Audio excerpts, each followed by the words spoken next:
Sorry guys, I just gotta let you know that I'm a little off today. Our grandson Jordy is here, so I've been on Jordy time all weekend.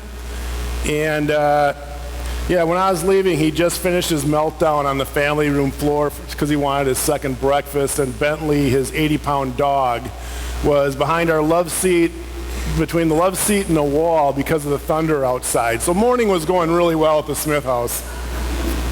Have fun, Pam. Gotta go to work. May have a meeting after church. Maybe two. Hi, honey. Is he laying down for his nap yet? Oh, good. Here we go. Let's give it a shot. Have you ever had this happen to you where your doorbell rings and you're not expecting it to ring, and you have an unexpected guest at your door that you weren't anticipating, and all of a sudden you can just feel the sense of panic coming through your whole body? Have you ever had that experience? Because as you begin to look around at this unexpected guest showing up who's ringing your doorbell, you look at your kitchen sink and thought, oh man, I was gonna get to the dishes today. I promised myself I was. And so you got this pile of dishes in your sink, right? And then you look around, and then you look over to your couch, and on your couch are all the clean, unfolded clothes that you were too lazy to fold. And the dog has a new bed now. 80-pound English retriever who's afraid of thunderstorms.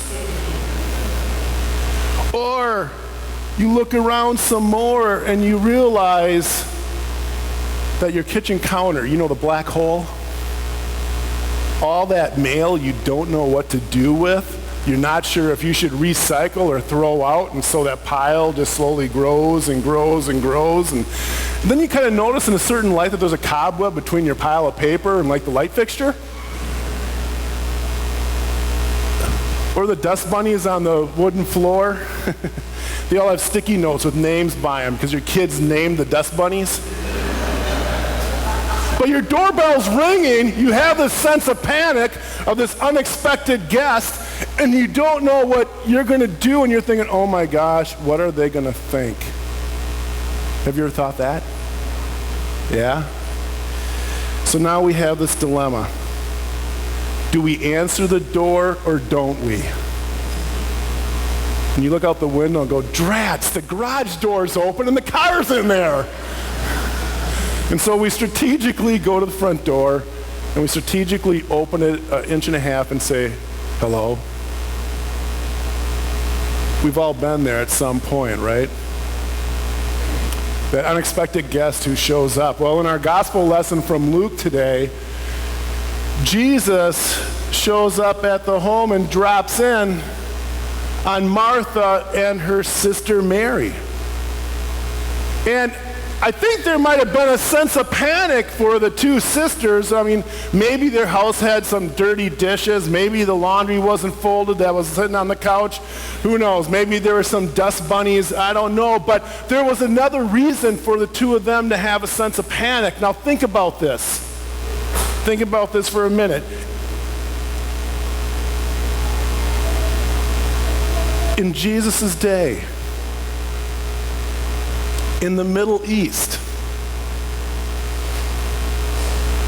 an unmarried man whom people considered a rabbi shows up at the home of two unmarried women.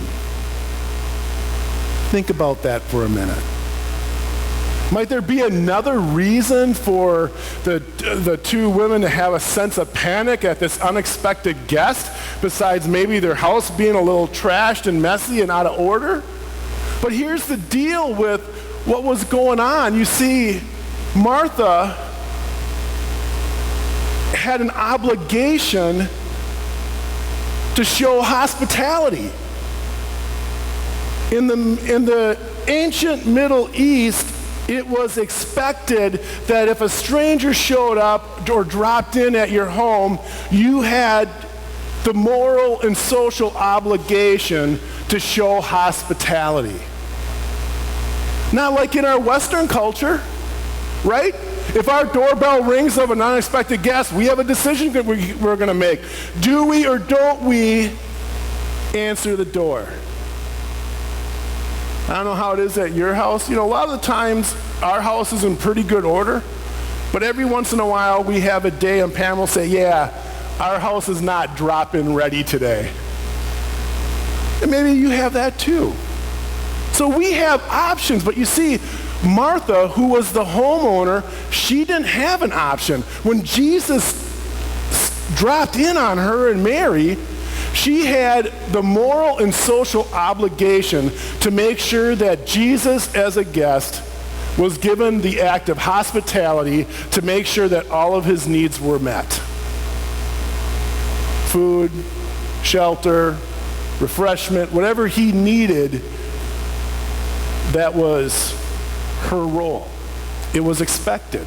So you can understand why Martha is in task mode, pretty focused on what she has to do, because she knows that is what is expected of her as a homeowner in the ancient Middle East.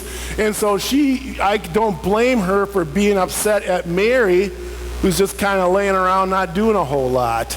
And here's all these other expectations that are going on for Martha as homeowner of this guest who stopped by and dropped in.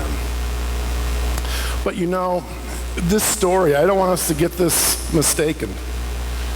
This story isn't about Jesus saying, hey, Mary's contemplation, we got to take over Martha's hard work. Or Mary's devotion and listening is better than Martha's actions. If that's what we're getting out of this parable, we're missing something. Because you see, there's something else to this parable. This parable isn't about comparison. This parable is about completion. Mary is completed as a person in this parable. What's really interesting is the action that Mary takes, I think, is the surprise in this text.